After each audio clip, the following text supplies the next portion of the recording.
Good morning, welcome to the next video. Today we are going to Crave for Weights and Fitness again. I'm going to be getting in a hamstrings and back session today, so I'm taking you guys along for the ride with me. Let's buckle up, safety first. Later on in the video I'm going to explain to you guys why I split up my leg training, why I do hamstrings and quads on separate days, and why maybe you should too. So stay tuned in the video and find out why. I literally have no idea why I'm wearing a hoodie today. It's boiling outside and I'm absolutely sweating my tits off.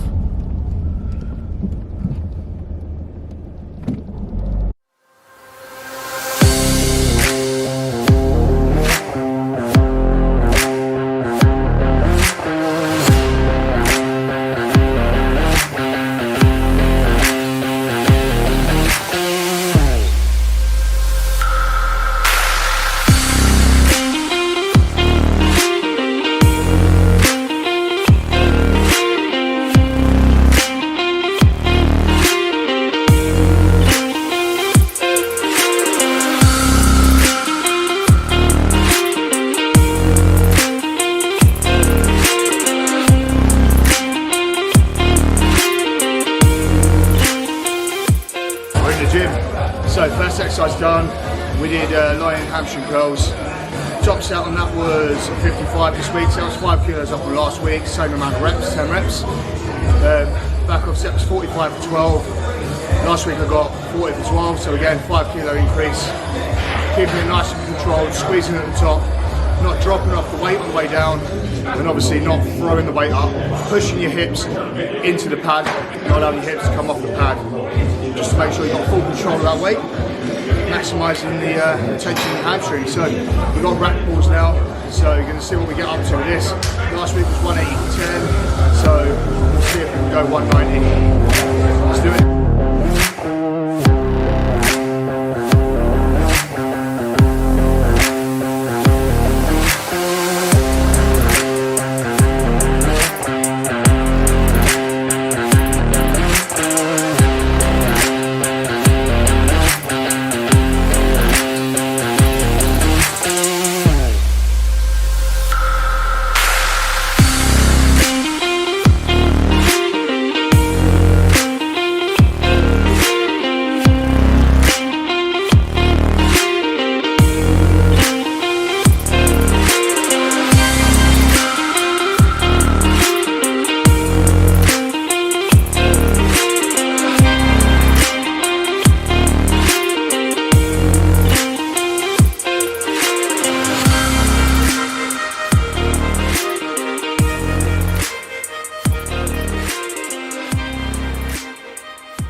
That set was absolutely brutal.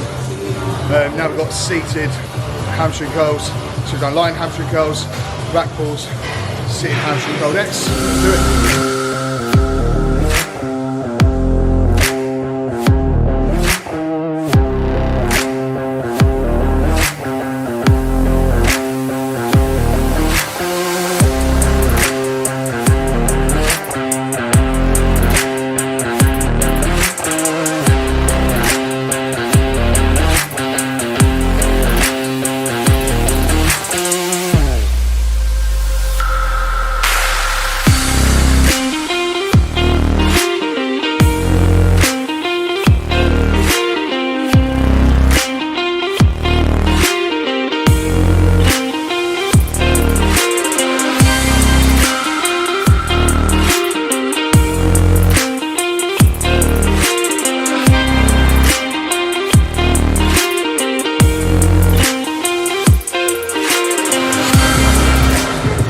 So again, increase on last week by 5 kilos on that.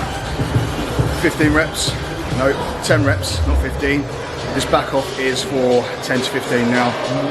So see what we can get. Again, 5 kilos up on last week. Always pushing those weights, always pushing the weights, controlling the reps, aiming to be better every session. So that's hamstrings done. Now we're moving on to back. We're about to do long rope pullovers, just to get the back nice and primed, make sure we can engage those lats for our pulling movements to follow. So The reason we're using the long ropes is because it allows us to open our arms a bit wider and pull the natural range of motion for our arm. If you're doing a narrow, you're coming down, pulling it out. That's not the natural movement for your arms to engage your lats. So to engage your lat, you need to be driving the elbow into the bottom where the lat inserts. So into here, right into there, with a pull down. So for a pull over, you're coming down, same principle, arms apart, coming down, squeeze the bottom, really squeeze into those lats. It's a great exercise, gets lots of blood into the lat, gets it nice and warmed up, fine for our pulling movements.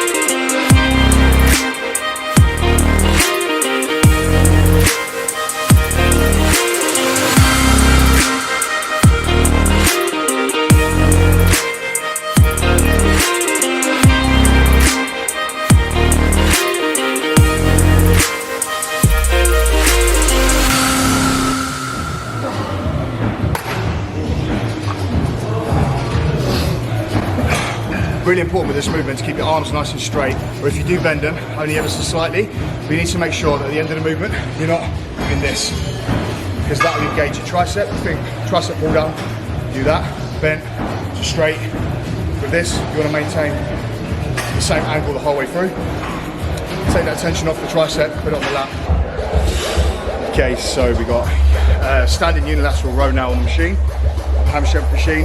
As I was saying before, you want to really drive that elbow into the bottom of the lat, into the pocket, to get a big squeeze, big contraction on that lat, big stretch at the top as well. So, heavy set, let's do it.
Sweating out.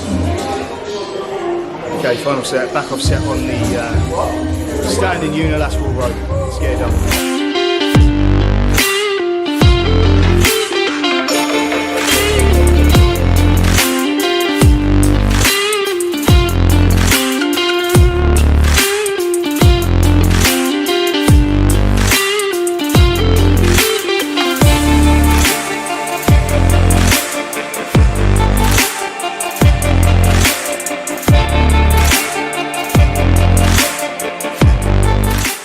Top tip for you.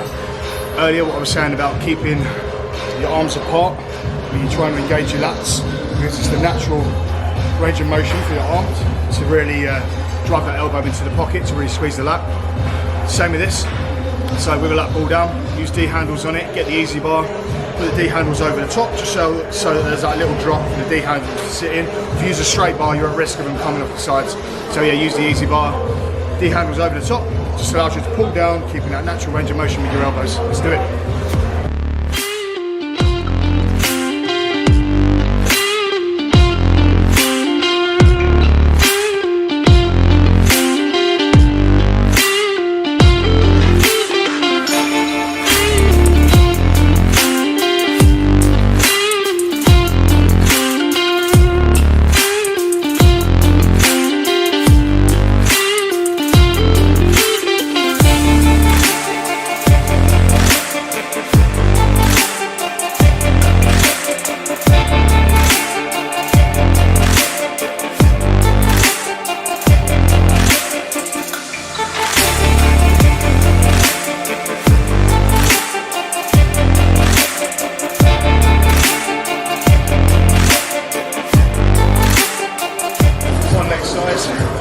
First back deck, let's rear down, let's go.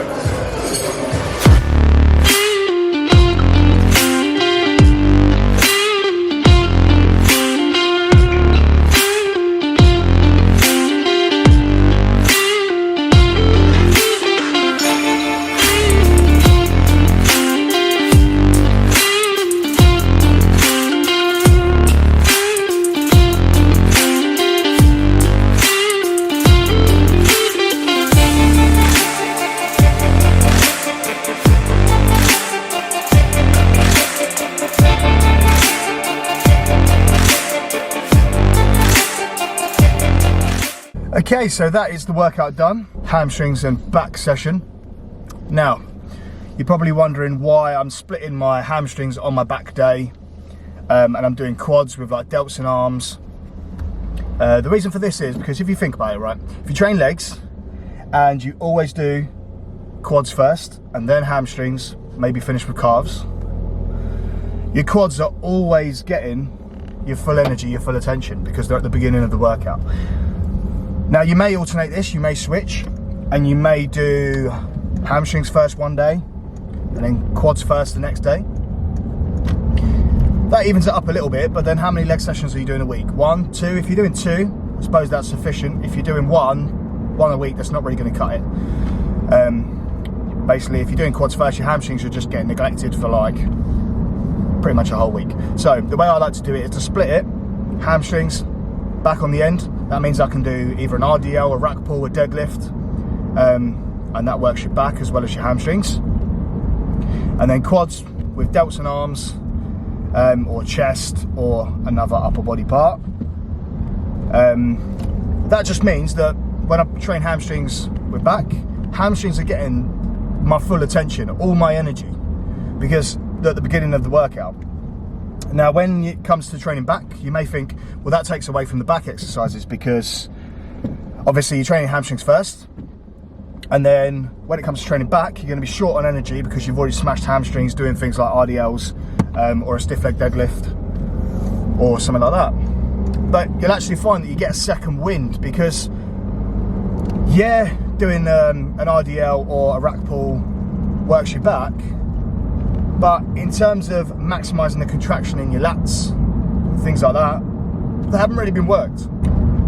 Yeah, you'll find that you get a second wind because your back muscles are essentially fresh. And then that's why I'll do something like a long rope pull down, just to get the blood into the lats, to get them ready, get them firing for all the back exercises to come. And then same thing, quads, say quads and chest.